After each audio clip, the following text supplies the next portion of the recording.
এক নামেই সারা দেশের মানুষ চেনে এবং এক নামেই অন্তত 96 আওয়ামী লীগ সরকার সময়ে যে বাংলাদেশের যে কয়েকজনকে বলা হতো আওয়ামী লীগ সরকারের গডফাদার, তাদের মধ্যে একজন। অত বিস্তারিত আর বিশদে যাব না, নামটা বললে আপনারা চিনবেন, শামীম ওসমান। শামীম ওসমান আজ দুটি খবরের শিরোনাম হয়েছেন। 96 আওয়ামী লীগ সরকার যাওয়ার পরই শামীম ওসমান কীভাবে যেন ফুস করে দেশের বাইরে চলে গিয়েছিলেন এবং পুরো সময়টাই তিনি দেশের বাইরে ছিলেন। এবং এবার এসে তিনি আওয়ামী লীগ সরকার আসার পর তিনি নানান কাণ্ড কারখানা করেছেন আইভি রহমান সংক্রান্ত, এবং নারায়ণগঞ্জে বহু ঘটনার বলির মূলে তাকে অভিযুক্ত করা হয়, তার ছেলেকে অভিযুক্ত করা হয়। শেষ 1-1.5 বছর তার বলতে পারেন যে একটি রাজনীতির স্লোগান ছেড়ে দিয়েছিলেন, একটি বুলি ছেড়ে দিয়েছিলেন, খেলা হবে। এবং সেই খেলা হবেকে ক্যাশ করেছিলেন তার দলের সাধারণ সম্পাদক ওবায়দুল কাদের। এই নিয়ে সংসদে হই হট্টগোল, জাতীয় পার্টির সমালোচনার মুখেও খেলা হবেকেই ধরে রেখেছিলেন ওবায়দুল কাদের ও শামীম ওসমান। খেলা হচ্ছে, তবে সেটা লুকোচুরি, এবার পলাতক বলা যায়। শ্রীমঙ্গলের লাক্সারিয়াস হোটেল গ্র্যান্ড সুলতানে শামীম ওসমানকে খুঁজে বেরিয়েছেন। অনেকেই গুঞ্জন রুটেছিল শামীম ওসমান গ্র্যান্ড সুলতানে লুকিয়ে আছেন। সবশেষ নানান খোঁজাখুঁজির পর কি হয়েছে সেটা জানানোর আগে তার চেয়ে আরেকটি গুরুতর অভিযোগ, সেই অভিযোগটি করেছেন বিএনপি নেতা দাবি গিয়াসউদ্দিনের ছেলে ও ভাতিজাকে নিয়ে ছাত্রদের গুলি করেছেন শামীম ওসমান। নারায়ণগঞ্জ প্রতিনিধি পাঠাচ্ছেন আমাদের সময়ের খবর। এটা যদি সত্য হয়ে থাকে তাহলে খুবই সিরিয়াস একটা ঘটনা, এবং নিশ্চয়ই শামীম ওসমান, ওই যে সবসময় বলি যে পাপের মূল্য অন্যভাবে দিতে হয়। নারায়ণগঞ্জ 4 আসনের সংসদ সদস্য ও আওয়ামী লীগের প্রভাবশালী নেতা এ.কে.এম. শামীম ওসমান ছেলে ও ভাতিজাকে সঙ্গে নিয়ে কোটা সংস্কার আন্দোলনকারীদের উপর গুলি করেছেন বলে দাবি করেছেন নারায়ণগঞ্জ জেলা বিএনপির সভাপতি মোহাম্মদ গিয়াসউদ্দিন। বুধবার সিদ্ধিরগঞ্জে নারায়ণগঞ্জ জেলা বিএনপির অবস্থান কর্মসূচিতে অংশ নিয়ে তিনি দাবি করেন।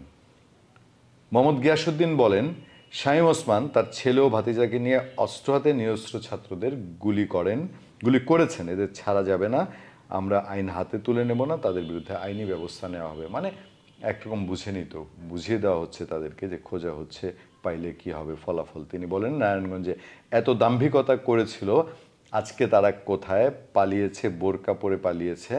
তিনি শামীম ওসমানের কথা বলা হচ্ছে, কাপুরুষ ডাকা হচ্ছে। আমি সবসময় বলতাম এই কাপুরুষকে ভয় পাবেন না, যতদিন এদের শায়েস্তা করতে না পারি আমি আছি। আরও বেশ কিছু কথাবার্তা এসছে, আমি ওগুলোতে বিশদ যাই না, যেহেতু এটা একটি সংবাদ, আপনারা নিশ্চয়ই সংবাদ থেকে জেনে নেবেন। তবে এইটুক বলা যায় যে শামীম ওসমানের দাম্ভিকতা অনেক বেশি ছিল, এবং সেটা এমন পর্যায়ে ছিল তাকে নিয়ে কেউ কথা বলতে গেলে এক আইভি রহমানই বোধহয় তাকে কিছুটা সাইজ করে রাখতে পেরেছিলেন। পরের খবরটি, গ্র্যান্ড সুলতানের শামীম ওসমানের থাকার গুঞ্জন, তারপর তল্লাশি, এরপর কি হলো চলুন একটু দেখে নেই। প্রথম আলোর খবরটি থেকে, মৌলভীবাজারের শ্রীমঙ্গলের 5 তারকা hotel Grand Sultan Tea Resort and গলফে আওয়ামী লীগের প্রভাবশালী নেতা শামীম ওসমানের থাকার গুঞ্জনে সকাল থেকেই সেখানে ভিড় করেন উৎসুক জনতা। পরে পুলিশ ও সেনাবাহিনী রিসোর্টে তল্লাশি চালিয়ে জানতে পারে বিষয়টি গুজব। শামীম ওসমান গ্র্যান্ড সুলতান রিসোর্টে আছেন এমন গুঞ্জন শোনার পর থেকে আশপাশে উৎসুক লোকজন রিসোর্টের আশপাশে ভিড় করেন। খবর পেয়ে সেনাবাহিনীর